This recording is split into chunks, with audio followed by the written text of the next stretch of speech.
Welcome everybody to another edition of the Hurry Up. I'm your host, Don Juan of Sports. Adam, let's get right to it.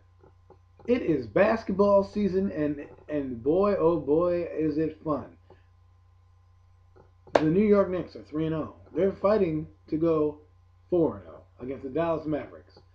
They're the talk of the NBA season. It's early. It's early. Let's not get too excited. Brooklyn, you're going to get there. You got players to mesh. You know, preseason in the NBA is different. Is similar to the NFL, but also different. You're working out a lot more players. The timing is not down. You're trying to fix all your combinations on your team, as opposed to the NFL, where you're looking at guys in specific roles and specific teams. There's a first team, second team, third team. In the NBA, you have different guys. Some guys are going to play with the first teamers, even though they're bench players. Some of the bench players are, some of the stars are going to play with bench players. So it's a lot going on. Obviously, there's a lot going on if you're a new team like LA. And I'm not talking about the Clippers, because the Clippers are having a good time and a good season. I'm talking about those LA Lakers. I think the LA Lakers are not in trouble.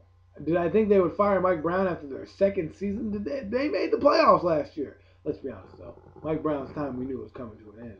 We didn't know it was going to be in the first 5 games of the NBA season. But he's gone. Who they're going to pick up? They got an intern coach. I don't know where the Lakers are going to go. I'm not panicking if I'm a Laker fan. You're struggling now. I'd worry mid-season if you're 20 games under 500. Then I worry. But now, not really so much. I think it was a drastic move. I think it was a Kobe move. I think Kobe didn't really like Mike Brown to begin with. And I think this start reflects it. And I think it also shows you what star power has. And it's Kobe's team. And it'll always be Kobe's team. I think they're pressing Phil Jackson's name on speed dial right now. Hey, Phil, want to come out of retirement? We got a basketball team you can coach. But enough of that. This is the NBA season. It's a lot of fun. It's warming up. It's actually pretty early. They're really showing the games, getting into it. A lot of players, so you have a lot to choose from the NBA standpoint. You know, they got soccer going on and football. So there's a lot going on if you're a sport fan. And of course, you got baseball going on. What players are going to be signed, what players aren't going to be signed. So it's a lot of fun. Let's get into the NFL. The NFL, there's a marquee matchup. We're going to get into all the games on Sunday. Just wanted to touch on a couple games with the local teams, and then one game in particular that I really like. The one game with the 2 games with the local team. Look, we'll start out with the Jets. Jets must-win game against Seattle. Must win. It's going to be a tough out, but for some reason, I don't know if the Jets are going to win it, but they should put up a good fight. If they don't, I'm not saying it's the end of the season, but everyone's overlooking St. Louis. Don't overlook a team. They're looking at Seattle. They're looking at the Patriots. That means if the announcers and analysts are looking over St. Louis, what does that mean for the team? One game at a time, Jet fans.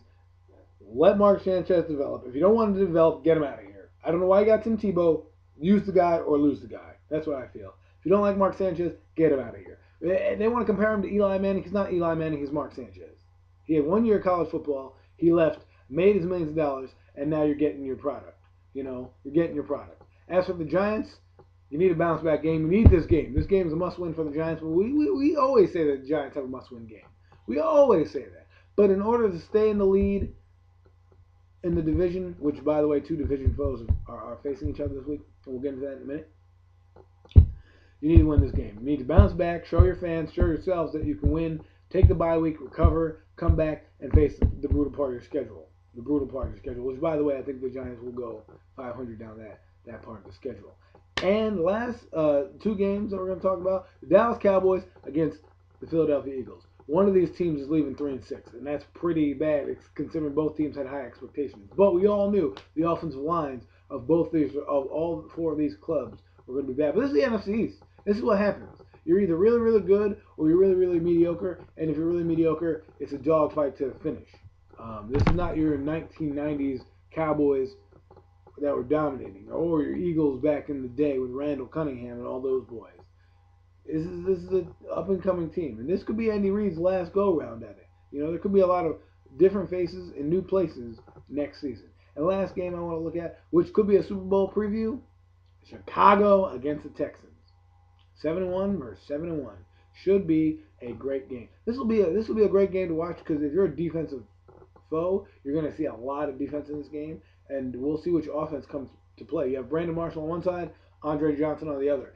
Should be fun to watch. We'll see what the offense can do. And you got Arian Foster. I like the Texans in this game, but we'll see what happens. Should be a fun game to watch.